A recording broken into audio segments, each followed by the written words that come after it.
Hello everyone, my name is Cherie and today I'm here to do my BookTubeAthon TBR. But before I get into that, I wanted to have a little chat with you guys. I really just wanted to see how you guys were all doing. This past week has been very much. That's pretty much what I can call it, very much, with the shootings and everything going on, and I really wanted to check up on this community and see how you guys were doing. As for me, I'm alright. I am tired though. I am really tired of the reason why people that look like me become hashtags. That is very tiresome. Now, it did take me a few days to actually stand in front of the camera because I just wasn't in the mood because of everything that's going on. And I ended up doing a lot of unplugging this weekend and relaxing because I needed that. And if you have not done that for yourself, you definitely should. Now, when I did go online, I did see some great videos, and I will leave a link to all those videos in the description box down below. So if you haven't watched any of those videos, I definitely recommend that you do. And you guys can definitely leave comments down below. I definitely want to know how the people in this community are doing. And now I will get into my BookTubeAthon TBR. So if you aren't aware of what the BookTubeAthon is, it is a readathon for the BookTube community, and it is hosted by Ariel Bassett. And I will leave information of the BookTubeAthon in the description box down below. So the BookTubeAthon comes with reading challenges, Instagram challenges, as well as video challenges. I will be participating in the reading challenges and most likely the Instagram challenges. I cannot guarantee I would do any of the video challenges, but maybe I'll be able to do one of the ones on the weekend. Now, in regards to the reading challenges, there are 7 of them, and let me show you the books that I picked up for these challenges. So the first challenge is to read a book with yellow on the cover, and I am going to pick an Untamed State by Roxane Gay. So this book follows a woman who goes back to Haiti to visit her family, and on her way from leaving Haiti, she ends up getting kidnapped. And we follow her as she's with the kidnappers, as well as how her father and husband handle things differently.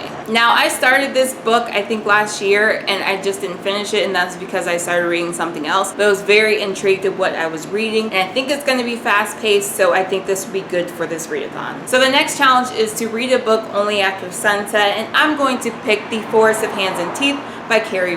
So I believe this book has zombies in it, so I think it's going to be the perfect book to read after sunset. And challenge 3 is to read a book that you discovered through BookTube, and I'm going to pick Legacy of Kings by Eleanor Herman. So I believe I first heard about this book from Shannon from Leading Lights, but recently Raul from the Latin Lector has been giving it so much praise, saying how much he loves his book, so I figured why not pick this for this challenge. And the next challenge is to read a book by one of your favorite authors, and I don't have many books by some of my favorite authors, but I do like this author, and I've read 2 of their books. So the book I'm picking for this challenge is Midnight Taxi Tango by Daniel Jose Oder. This is a follow-up to Half Resurrection Blues, which I read earlier last year, and it's an adult urban fantasy novel, and I am excited to get back into this world. And the next challenge is to read a book that is older than you.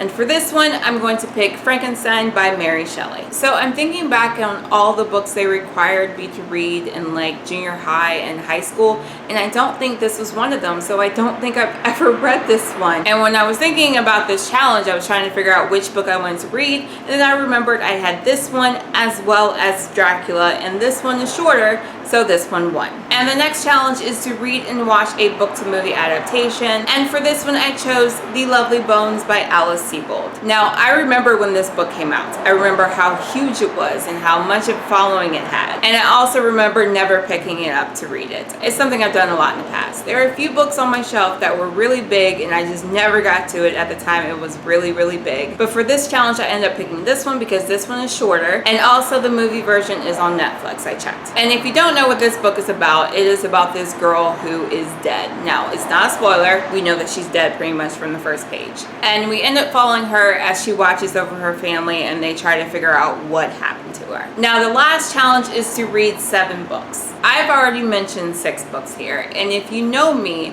if you know what happens for me during a readathon, especially if I work throughout the entire week, I'm going to be lucky to get through 2, possibly 3 of these. So I haven't picked out a 7th book, but if by chance I end up getting through most of these, maybe I'll end up picking something else up, and maybe it'll be one of the books that I am currently reading, like Glass Sword by Victoria Aveyard, or Sweet Bitter by Stephanie Danler. So that was my BookTubeAthon TBR. Let me know down below what you'll be reading for the BookTubeAthon, and if you made a video, leave a link to it and I'll watch it. Also, don't forget to let me know how you guys are doing with what I spoke about in the beginning of this video. And thank you guys so much for watching. I will talk to you guys later. Bye!